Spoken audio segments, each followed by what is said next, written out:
So, hello, more people are starting to come on, Eugene. I think we should just start the conversation. You want to? Yeah, let's do that, Lane. Is there anybody here whose first time it is and isn't really familiar with me or Eugene? Yes, Barbara, first time, Karen, first time. Welcome, welcome. So happy to meet you. Welcome to Race Talk with Lane and Eugene. My name is Lane. I am an interfaith minister and a holistic life and business coach with a special interest in women's issues. And this show actually came out of a conversation that Eugene and I had, and kind of something that I wanted to start out of a new project that I have called Soul Power Ministries. And my goal really is to help people kind of to apply basic spiritual principles to access unconditional acceptance and love. And Eugene and I are a natural partnership because he is very much about helping people understand the source of love in their life. And so I'm going to let him go ahead and briefly introduce himself, and then we're going to start this conversation. Yeah, I am Eugene Holden. I am a licensed religious science practitioner. Have been involved with New Thought, specifically Science of Mind and Spirit, for over 33 years. It's just one of those passions of mine to assist others in really, remembering who and what we all are.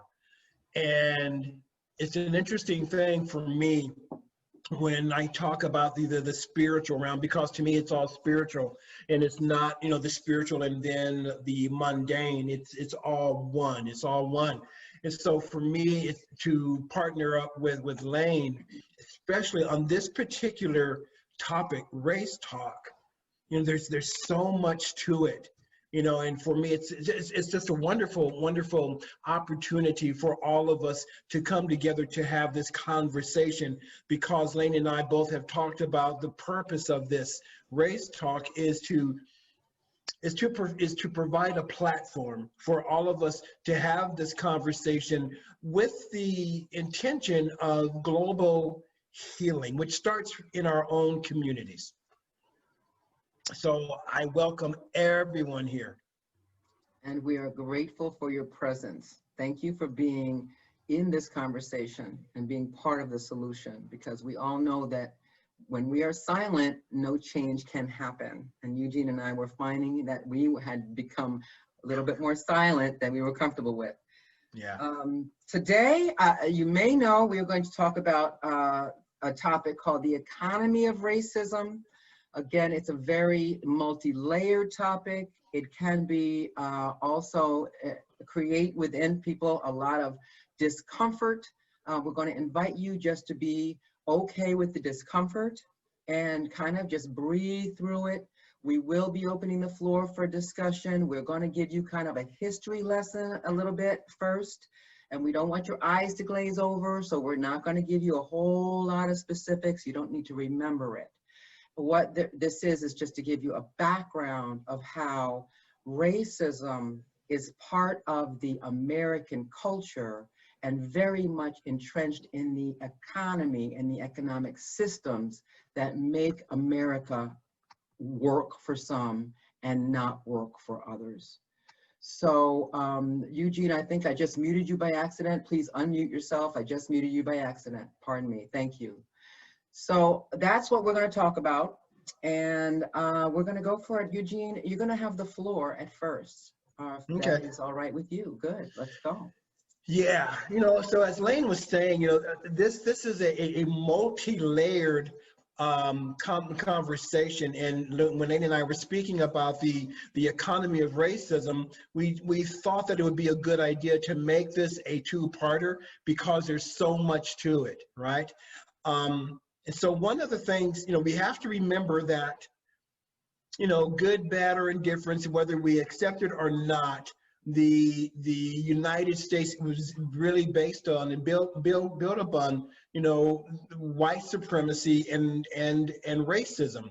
And one of the things that, that we talk about in terms of African Americans or Africans who came to America. You know, it's interesting, just a real quick, you know, a history which plays into the economy of this. In 1619, you know, there were 20 African people who were brought to America as slaves for free labor.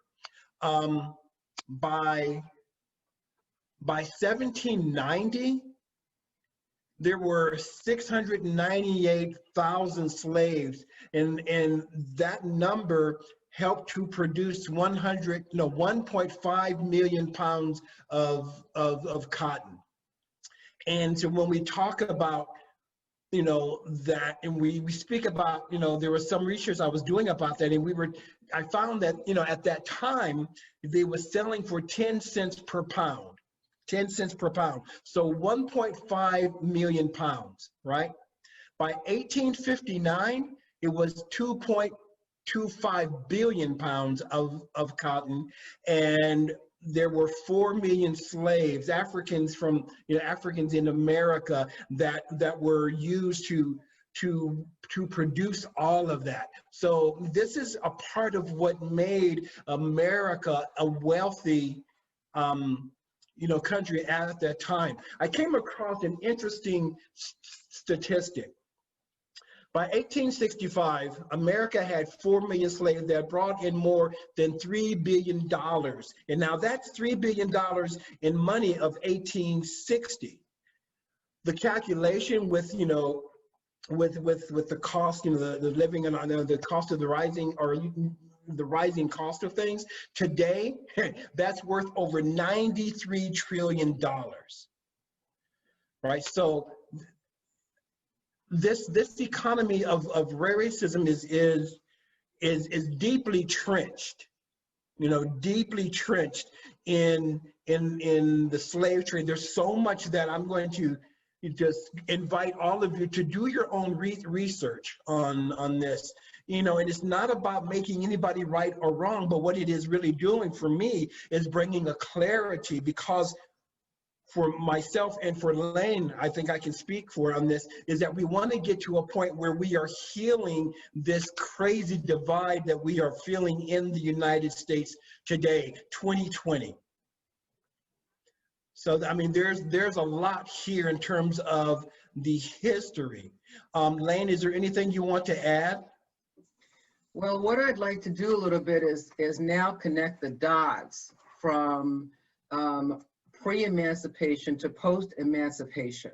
All right, so we talked a little bit about pre-emancipation and the way that slavery, in essence, and I want you to kind of absorb this,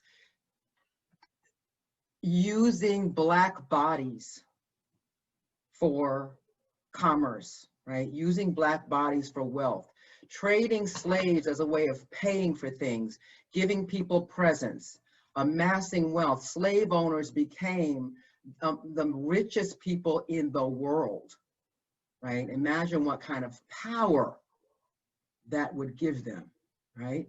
So it's not like they went across and went to Africa and went to get these people because they didn't like Black people. It's because they needed some bodies to help them accrue wealth.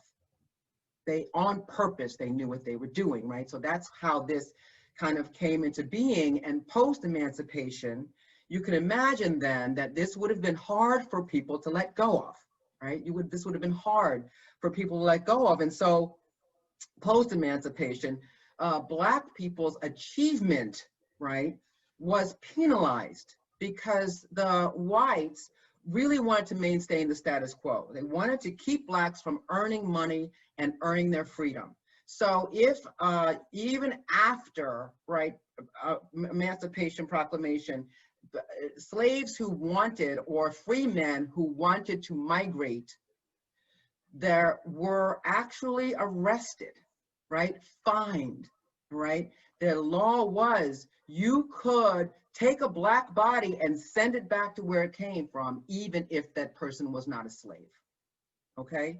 So we want to kind of start to feel maybe how you might feel in this type of environment, all right? So it became also legal for whites to destroy black businesses. Black businesses began to pop up. White people were not happy about that. You could destroy black businesses, lynch the owners, whatever you wanted to do, you could do legally, right? Jailed for minor infractions, random kind of laws that only applied to black people, all right? Indentured servitude. The police, actually, police as a practice began in the South as a way of controlling freed blacks, right? Because they wanted, they kind of like, okay, we need to control these people, right? We're going to now, it's like the slave hunters, right? Bounty hunters, all right? Those are police. So I want to not take a long time here, all right? We're going to like just go kind of swiftly now. In government, there were quite a few blacks in government at particular times in this time of the world. Let me let this person in. And, but here's some of the things that were significant, all right? One is the 3/5 compromise, okay? And the 3/5 compromise, and this was still during slavery, that blacks were counted as 3/5 of a person, all right? So you might have heard of this, right? The compromise solution, it was reached at the 1787 Constitutional Convention to assess population and taxation. And so they didn't want to ignore the slaves because you were had more electoral votes, kind of like now, more electoral votes if you had more people. So the states that had more slaves wanted to have these electoral votes, but they didn't want to count them as a person. So it was 3/5 of a person. So 3 out of 5 slaves were counted as a person, to give the southern states a third more seats in Congress. Okay, so again, economic control. 1 drop rule, okay, 1 drop of black blood classified you as black, and so therefore you did not have the legal rights of a white person. You did not have recourse in the courts. You were not able to earn money, own a business. You could do it, but it was not easy for you. And blacks continue to be in the agricultural economy well into the industrial age, right? Well into the industrial revolution that was happening in the North. It was difficult for blacks to migrate, because the Southern, it wasn't easy for them to get out. They didn't have the money. And they had this control over them. They couldn't leave. They had debt. They were indentured. They owed people. It was difficult for them to sell their crops. So there was all of these hindrances, as you can imagine. And we talk about the movie 13th a little bit. I sent it in the resources, where you could see how the prison system, right, incarceration, was used to restore this free labor, okay? So you may be free by the Emancipation Proclamation, however, we need you to keep our economy going, so we are going to arrest you willy-nilly, and we're not going to let you out. And now you are free labor again. So you're not capitalized as slaves, but you are still free labor, and we get to profit. So what that really is it's the state benefiting, right? The state is now the slave owner, if you get my drift, okay? They're benefiting from free labor, okay? Which, by the way, is happening today in the prisons. These people who are incarcerated are free labor for many, many companies in the United States. I mean, many. And you can do the research on which ones they are, and you might want to not give those people your money. I don't know, who knows, right? Of course, we know about Jim Crow, Okay, so we're, getting into a little bit more present, but we understand about the Jim Crow laws. Okay, so whites, again, restricted from the privileges that, blacks restricted from the privilege that white people enjoyed. Very cruel, right? A lot of punishment, a lot of cruelty.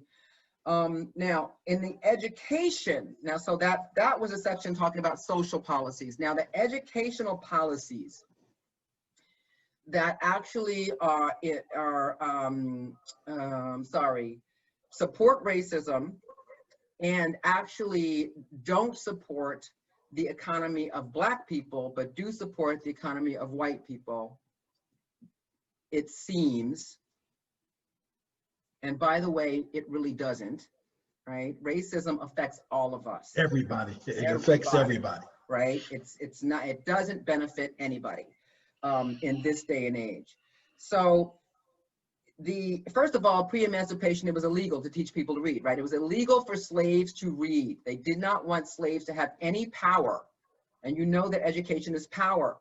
So if you can read, you can figure out, a little bit more. You can figure out what's happening that's like outside of your little microcosm. You can start to reason a little bit, right? So it was illegal for slaves to be educated.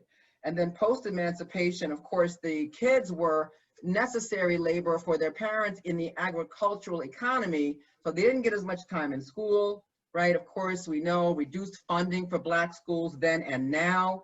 The teachers, the staff, the materials, the conditions, it's a double standard. Southern states, we saw resisting integration, we know this, so that the Black children are, again, blocked from a quality of education that the white people are receiving.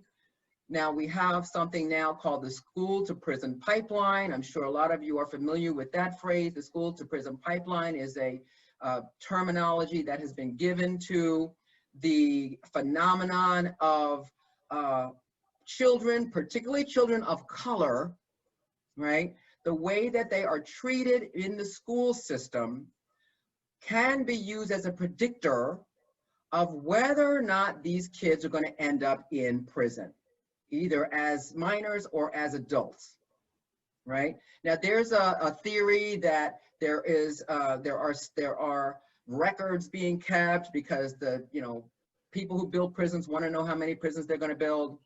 Right. I do not know that that is true.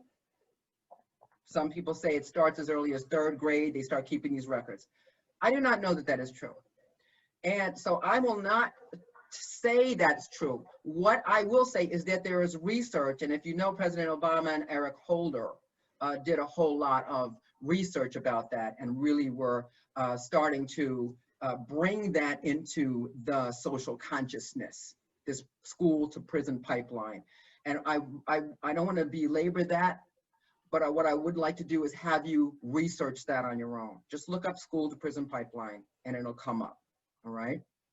A very important issue when we're talking about the economy of Black bodies. Black bodies, right?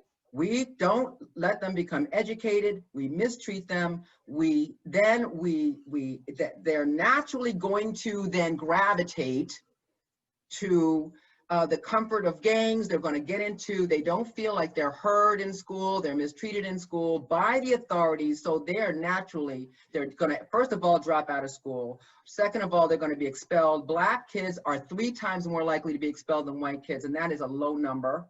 And of course, in different states, in the southern states, it's much higher than that. I've read numbers as much as 15% more likely to be suspended than white people in southern states, right? So you have to understand the numbers don't anywhere support, like the population percentage doesn't support that number being that high, all right? Unequal treatment of children of color, less hours spent learning, less access to higher learning, right? So the less hours you spend in class, the less opportunity you have for higher education. The more money you spend that it costs to get a higher education, and the more that you restrict Black kids from being educated, they will not get a good job, they will not get higher education, and they will stay in low-paying jobs or they will remain unemployed. And if they do not have any other access to earning any livelihood, they will turn to crime. And there's a whole other part of that. We're talking about Yeah. Black rage, and we'll talk about that in a minute, right? And I just want to just get through all this. Fiscal Lane, policies. Oh, go ahead, Eugene. just real fast, in terms of the higher education, right? The HBCUs, the hysterically Black colleges and universities were, it's an interesting thing, right?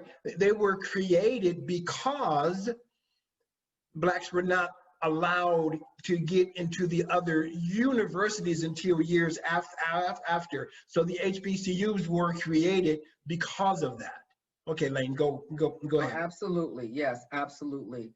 And you have to also see that very many of them relied on private funding, right? So this is an important thing too when you're talking about the economy of racism, where the money goes and how the lack of money affects a whole segment of this population.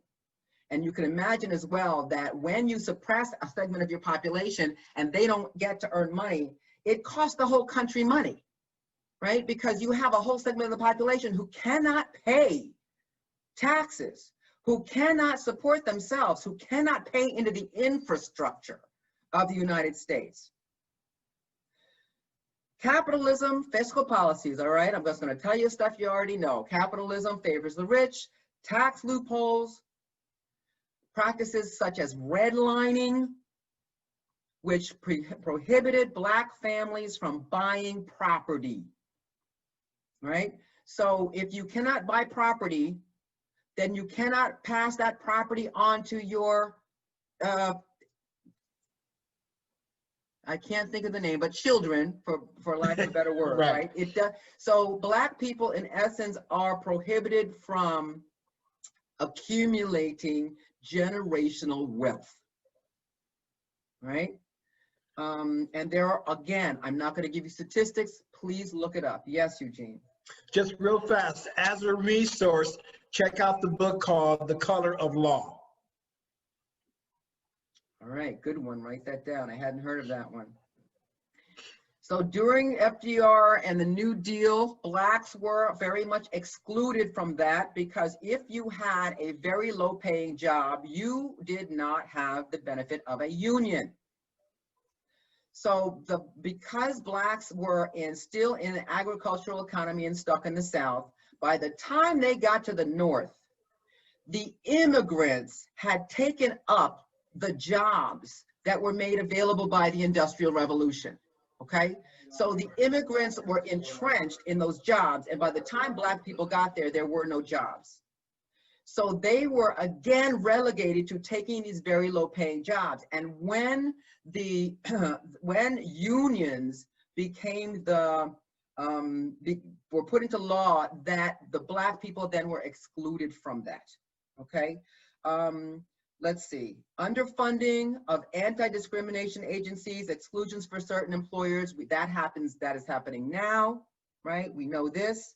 Underfunding infrastructure and social welfare programs for inner city residents, we know this. Keeps poor people in the cities and living in poor conditions. Now, there are white people who are poor, Black people who are poor. Of course, that is true. So I am not someone who is insensitive to the thought that, oh, she's playing the race card, right? We can see there is this thing about sometimes people can look and say, well, you're playing the race card. Everything isn't because of racism, and it's not. This is a set of circumstances that might have been avoided if the people in power were willing to shift the system, shift the distribution, redistribution of wealth is really the only way that progress is going to be made here, because that is what capitalism is. So if everybody doesn't have a fair shake, then capitalism does not work, all right? So if you're talking about making America great again, you need to redistribute the wealth. It's the only way it's going to happen, okay? Right. Let's see. Okay. Again, in that time of the Industrial Revolution, and then after, when the industry started moving into the suburbs, white flight, okay, happened, where white people then emigrated to the suburbs, and then the people who did not have the money to move or were restricted from moving because of redlining and prejudice needed to stay where they were. And so when the government decided that it was going to now fund the people in the suburbs, they stopped funding anything for the people in the cities. And so this is how the circumstances, okay, actually supported racism, all right, the perpetuation of racism. So now law enforcement policies, I don't think we're anybody's blind to this here. Okay, I told you about the beginnings of policing, the random offenses for people of color, overly punitive legal codes for people of color, laws that favor the financially able, right? There are people in prison now for years who cannot afford bail and have not been tried. They do not have a court date. They are in because they cannot afford to pay bail. There are states in this country where people have to pay for a public defender. They have to pay. People can't pay court costs. They put them in jail because they come to court because they have a citation. They cannot pay the court fees. They go to jail. Understand that this system is rigged, and it's rigged against poor people. And then when you pile onto that the white fragility and the refusal for many people to really even look at the fact that racism is an integral part of how the United States was actually built. This country was built on the bodies of Black people in the beginning. And so we want to see how that ethos has been very, very, it's like you have to pick it apart. It takes work.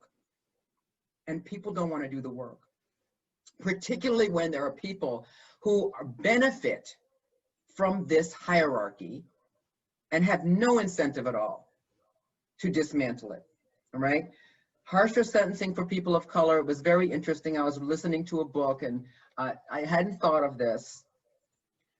And of course, we will note the difference between when the crack epidemic was happening and the cocaine epidemic was happening, how the penalties for crack possession were so much harsher than the penalties for cocaine, for powder cocaine. And powder cocaine was the drug of choice for the white people in the suburbs, and crack cocaine was the drug of choice for Black people or people in the cities. Not just Black people, but poor people in the cities, okay? So we had that sentencing discrimination, and that still is here with the opioid crisis. Right. Right? White people in the suburbs, the only reason that it became a crisis was because it started to affect white people in the suburbs. The people became upset because their kids were becoming addicted to opioids, right? If very often, if it's a Black condition or a poor condition across the board, it doesn't get funding, all right? It doesn't get funding.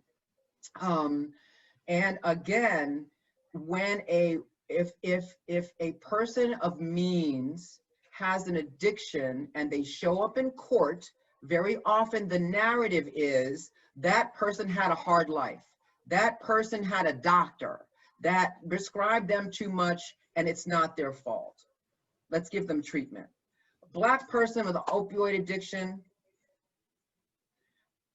maybe they had the exact same situation, or a poor person with that condition, maybe they had the exact same situation, but they can't get a good attorney to make the argument, whatever the situation is, whether the judge is racist or not. I'm not talking about that necessarily, right? But they can't afford legal counsel. They're going to jail, all right? So this is an economic condition here. And then the person who wrote the book, and I need to stop because we need to open the floor, said something. She said, you know, there are people in jail still for marijuana. Okay, back when the war on drugs and whatever, right? Nixon and Reagan and 3 strikes you're out, all right, with Clinton. There are people in jail for marijuana, and marijuana is legal in many, many states, right? Why are these people in jail for marijuana? So nonviolent offense, marijuana, and meanwhile, people are out here making money and getting rich on CBD. You see you see the hypocrisy in this. So we want to talk about a little bit. There's so much more, and we're not going to do any more here. We would like to open the floor and find out how you're receiving this information, right? How does this, you know, does this affect your thinking at all about prison reform? Does it affect your thinking at all about the redistribution of wealth, right? The necessity for that or not? Does it affect your thinking at all about social welfare programs, which, by the way, benefit white people a lot more in certain parts of the country than Black people? And they just don't, they're, you know, it's kind of like the way the thinking is, I don't want my tax dollars to support welfare queens and, you know, whatever the term is, okay? Poor whites are cutting off their nose to spite their face when we're talking about healthcare reform, Obamacare. I'm not paying for that. Oh, okay, well then you're really, you're not paying for your own healthcare either. Like, you're gonna be lost in the sauce as well, okay? So you could see the way this kind of hypocrisy and dichotomy has gotten into the brains of people, where they are just not able to think constructively about these issues, because the blame that people can put on the poor people and the Black people for all the problems in the United States takes the pressure off of them, so they don't have to say, well, this is how we're being complicit. Okay, so Eugene, can we open up the floor for conversation? Yeah, yeah. You know, so again, how does this change your viewpoint, if it does change your viewpoint, based on everything that you've heard today in part 1? You know, how does this, where are you now? And I'll tell you, you can unmute yourself. Again, if you're on the screen, you can unmute yourself by going to the top right of your screen and pressing that button. If you're on the phone, you can unmute your phone by pressing *6.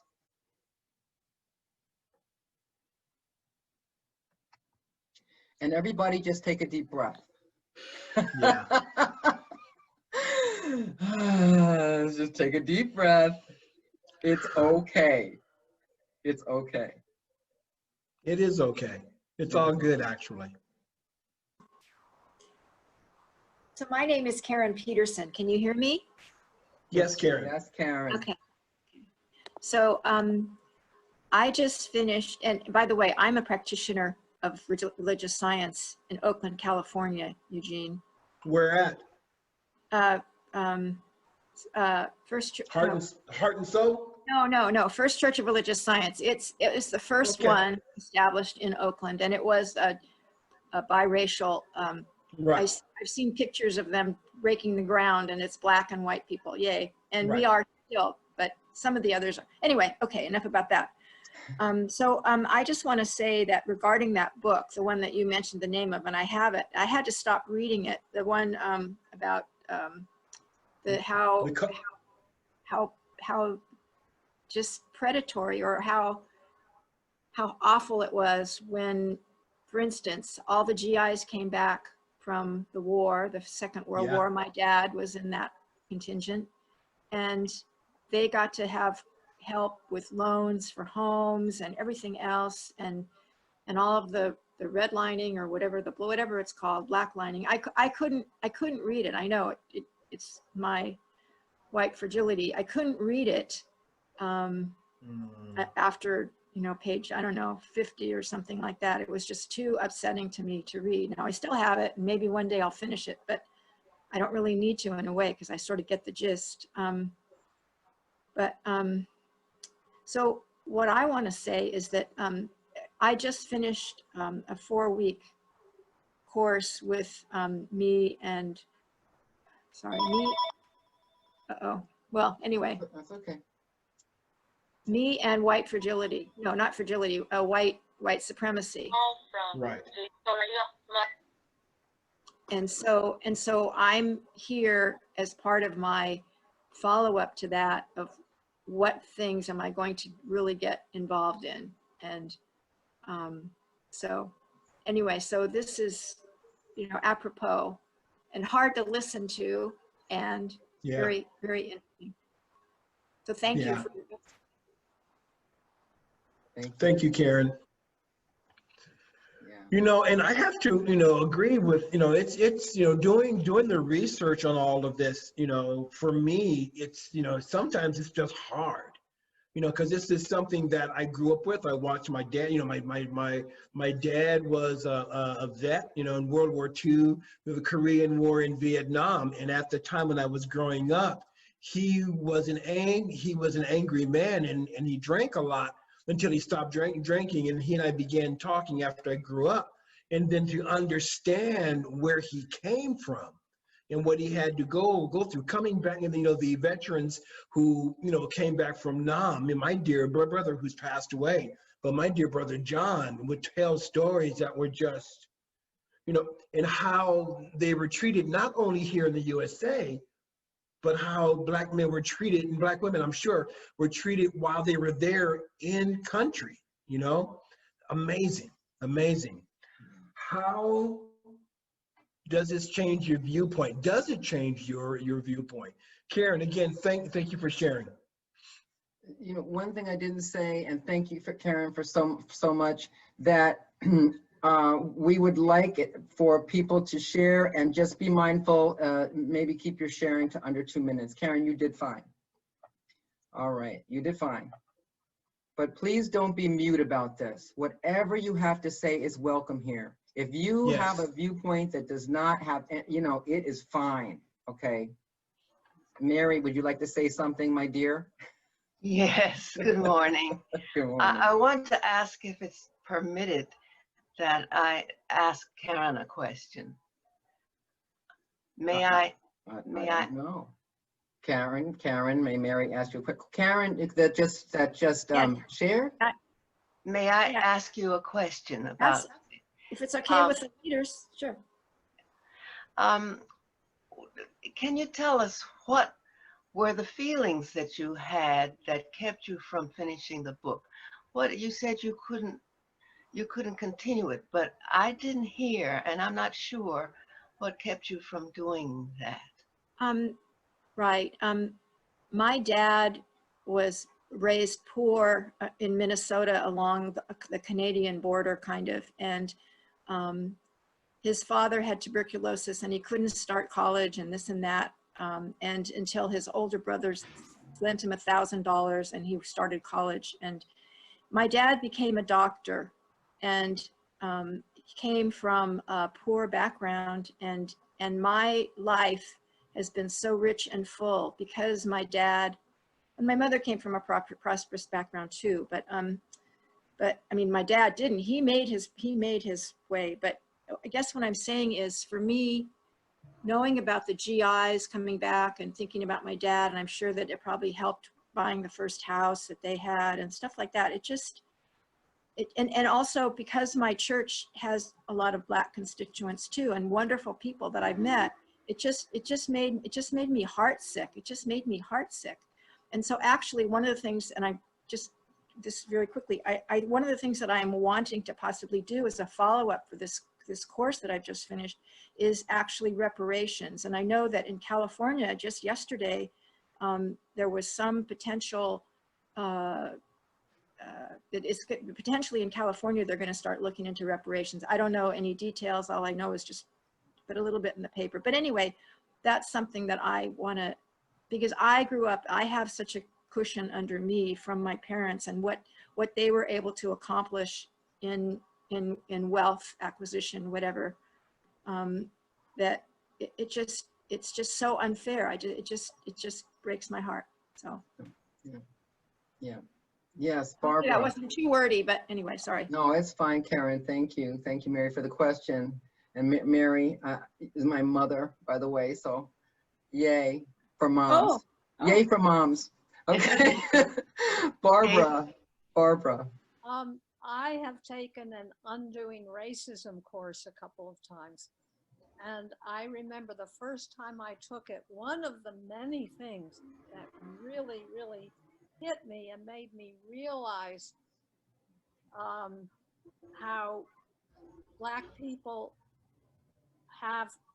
do not have as much help, even when supposedly they would, is that after World War II, the vets got mortgages very cheap because they were vets, but the white people bought houses which increased enormously in value, and the Black people were not allowed to buy houses in areas where the housing prices increased, and therefore, just on something as simple as buying a house, which happens to be the main source of financial wealth that people have, it was white people way up here and Black people down here over buying a house. Right. And so, yes, and so you can see how the structure, it's structured that way, and it's structured that way on purpose. You could see the purposefulness. Somebody came up with that, right? That didn't happen by accident. Okay. Yeah, somebody else, please. Well, can I just quickly add also that federal loans for housing, for public housing, was specifically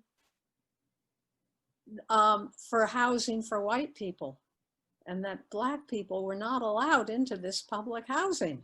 For sure, honey. And there are still people who don't want Black people to live on their block. I guarantee you. Oh, Okay, yeah, you understand? Still today. Yeah, today. And also realize too, that if you are poor, you are considered a bad risk. Therefore, you either cannot get a loan or you get a very high interest rate loan if you want to purchase something. So you want to understand also the disadvantage that puts somebody at. So somebody who already does not have money, then is charged more money to try to better themselves. I mean, it's tragic. All right, it's tragic. Someone else, please. Christy, you were going to say? Yes, thank you. You know, this is so important and helpful, the information that you're sharing with us. And there is a tendency to feel overwhelmed by it. And the realization of how multi-layered this is and how deep it is. And this is a helpful start to just be more aware. And again, the feeling of overwhelm. But you know, I'm a practitioner also, religious science practitioner, and a ministerial student. And this gives me ideas for where I can start in the work in consciousness and the things that I speak and do. And you know, I wanted to share that I live near about 8 miles north of Pittsburgh, Pennsylvania, along the Ohio River, in a town called Sewickley. And we have a beautiful historic cemetery here. And a few years ago, there was a very dedicated group of people that put up a memorial to the Tuskegee Airmen. And those were, yes, who fought in World War II and had not been honored to great degree.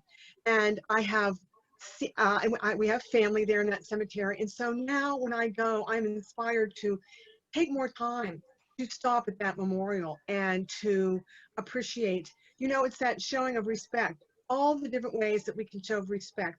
And that might seem like one gesture, but it's an important gesture. And the more gestures that we have, you know, to show appreciation and respect for for the Black people that fought in that war and those men who lost their lives. Those are steps. Those are steps. And as we do more of those, we get more ideas of things that we can do. But those are some ideas that came to me. That's something that I can start right now that's close by, that ripples out, and then I can teach my daughter. And, seeing that and knowing that, because it does start with respect. I mean, what that really means, and those kind of thoughts and actions, it can start there. Good for you, Christy. Thank you so much. Thank you for doing that. Yes, yes. Hi. Who else has a thought? Hi, Etta. Hi, I just want to say I really appreciate what you just said, because that's really true, and about the respect. And one thing I've been thinking about all week, I'm in the store, I have to, is that all this takes time, and that people, I think a lot of times we expect that, because We can hear you, Etta, with your mask on. Oh, We can hear you with your okay. mask on. Okay, we think because, in your mind, you come to these thoughts that, and realizations that are about change and what we each have to do to make change. But the reality is that it does happen you need lots of shared experience over time to make change. I don't think well, that's what I've been thinking about, shared experience over time, because I know that I'm a teacher. We've been going through tons and tons of, they call equity training and stuff to do with the kids. And I was looking at my colleagues and thinking about the fact that, okay, so this is great. So we teach the kids about this stuff in school and whatever. But if you're not making changes in your personal life over time, then it doesn't make I don't think it makes any long-reaching effect. Yeah, thank you. And that's what I've been thinking about. Thank you. It is important to actually apply what we are learning, right? The application makes it real, and it actually brings it into your consciousness, and then that consciousness becomes automatic. And it displaces the automatic listening that perhaps we had before, that perhaps wasn't as thoughtful, if you will, wasn't as purposeful, right? So the application of it is very important. Again, it's learning about people's backgrounds, the experience of walking in someone's shoes and talking with people of different backgrounds. Just briefly, I took a short workshop on Saturday, and it was very much based on helping in politics, Republicans and Democrats come together and have conversations. And because in my arena, my circle of friends, we're mostly Democrats and going towards liberal, they were Black, right? This was actually one of the first times that I had a conversation with someone who self-identified as a Republican and was making an effort to learn, and he was in a reparations discussion group. He said something, and I actually laughed about it because I did not realize that he was speaking about himself. He said, yeah, the notion that we had a Black president, isn't it all fixed now? Mm-hmm. Right? Wow. What? And that was the first time I had actually had someone say those words to me, okay? It was so interesting, and I laughed. I don't know, I was probably nervous. And he said, but I need you not to laugh at me so much. And I thought, oh, wow, I've been insensitive, right? Because I didn't realize he was talking about himself, but anybody could be talking about themselves, and how brave that was for him to actually say that to me as a Black woman. So this is about courage. And of course, I cleaned it up and apologized and told him, that I was, not being insulting. And we had a really good conversation after that, where I actually, as you say, I told him how valuable it was for me to hear what he had to say. and how much I appreciated him listening to me because we were in these small groups. So exactly right on. Shared experiences, conversations that matter, courageous conversations that matter. All right, we have 5 minutes. Come on, guys, we have 6 minutes. Yes, ma'am, Karen Schatzel. Okay. Um, First of all, I have long been aware of this situation as far as redlining and that sort of thing is concerned. And I'll send you, Elaine, a couple of links for quickie videos for Rothstein's book about the color of law that really summarize that whole situation very effectively and very quickly. But the other thing, I was totally ignorant about the crack cocaine and that sort of thing, and the legalization of different things and why people were incarcerated from one class to another. But getting back to the point that you just made about dialogues, I think that's the real challenge for us. How do we set up and create an atmosphere of trust? Because that's really what it takes for people to get together and establish a situation where they have trust and respect. And just like your recent experience with this person who was a Trump supporter and so forth, how can we encourage ourselves and increase our opportunities for conversations like that? I have someone in my life who's very important for reasons I won't get into, but he's a white policeman. And I am very sympathetic to his situation. And I'm very conflicted about the whole racial, the black and blue issues that we have now.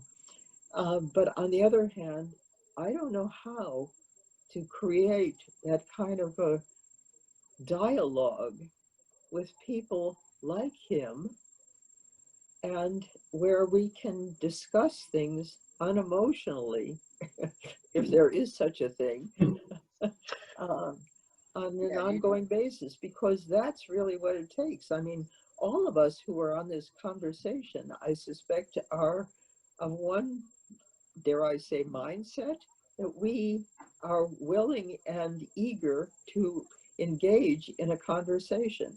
But how do we do that with people who we don't know whether they are receptive to that sort of thing?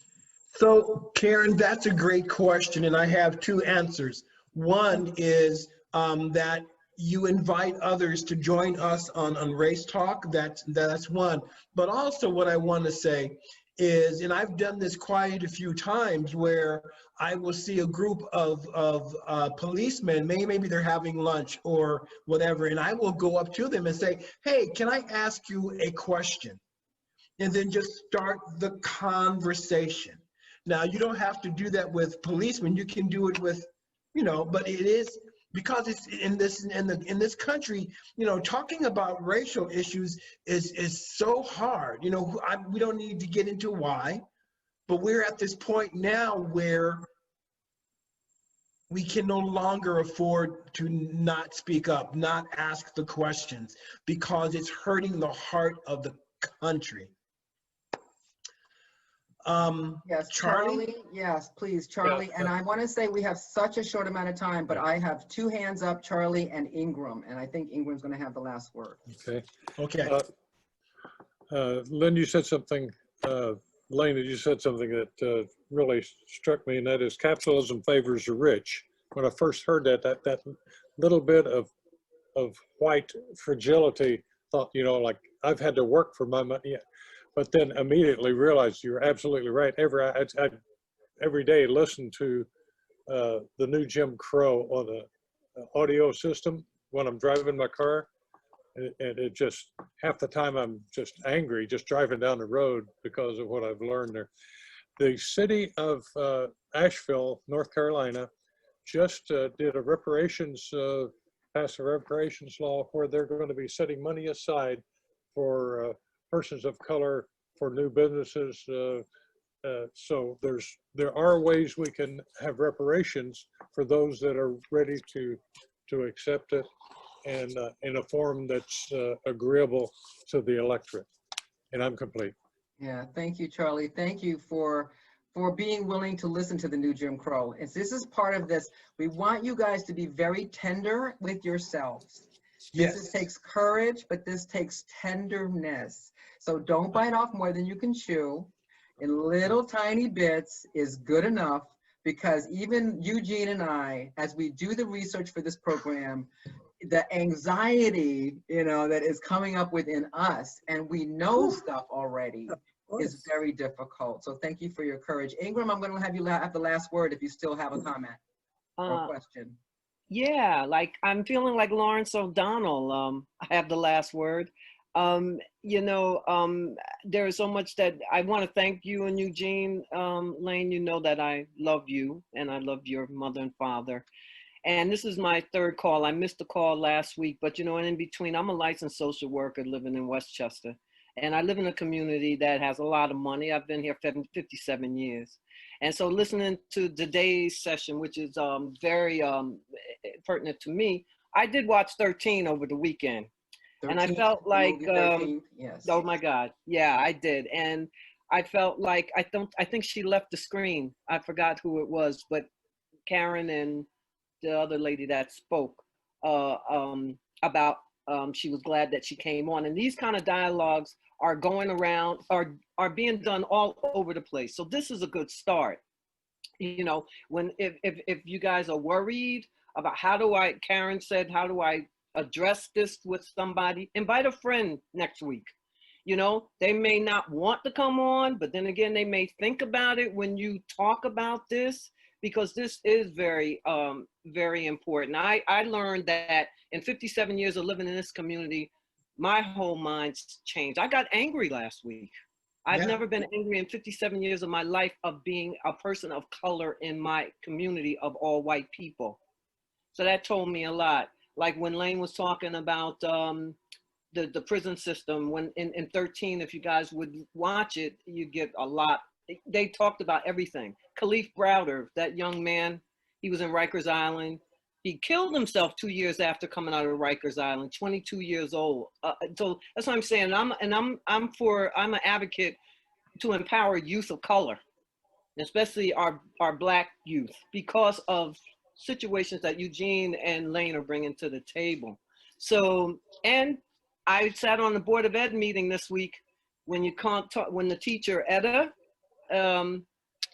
was saying, because in Westchester, a lot of the students are coming out saying that they have biased things happen to them and racist things happen to them, not enough Black teachers, not enough Black administrators. And the one thing that this person who has taken on the task to do in my community to teach the diversity and equity and inclusion, she said to them, this is going to be challenging and it's going to be hard to hear a lot of things. And this is what I'm hearing everybody's feeling right now, right? She said, but it's important that whatever you get from me, that is sustainable. Yes, well, that's the thing, is to sustain it, all right? So we can't go to sleep on this. This happens very often in times of protest, that a little bit happens and then everybody goes on to other things. This is the 24-hour news cycle, right? Well, whatever's new gets the attention and whatever's old goes away. We forgot, it's out of our consciousness. That's so right. Eugene and I would like to have this be really something that you just try on and kind of walk in that awareness. So again, we have got to go. What we want you to know is we will address this, I believe, again next week. But we are also going to talk about the policing, about over-policing, okay? So we will be talking to some folks who work in these arenas. We would like to know if there are specific topics you would like us to broach. So if you would email me, email Eugene, please let us know if there is something specific you would like to talk about. We have 8 sessions scheduled. We will be extending those, but let us know so we're giving you what you want to hear, okay? Yes? Eugene? Yes, Anything? yes. No, let's just keep doing this. Let's just keep talking. Let's just keep loving. And Lane, thank you so much for bringing this up. This is for everybody, because this can be harsh, impactful stuff. Be kind to yourselves. Mhm. So folks, we love you. I speak for Eugene as well. We are proud of you. Yeah, We truly. are grateful to you. Please keep showing up. All right. This is difficult, but this is a worthy conversation. It's a loving conversation that will Yeah. support healing. Very forever. much, So Lane. and thank you Eugene. all. All Thank right. See Hey, you Charlie, soon. when you get an opportunity, Charlie, give me a call. All righty. Bye-bye, guys. Thank Take you. care. Bye, Have a good Dr. week. Lane. Love you, Eugene. Take care.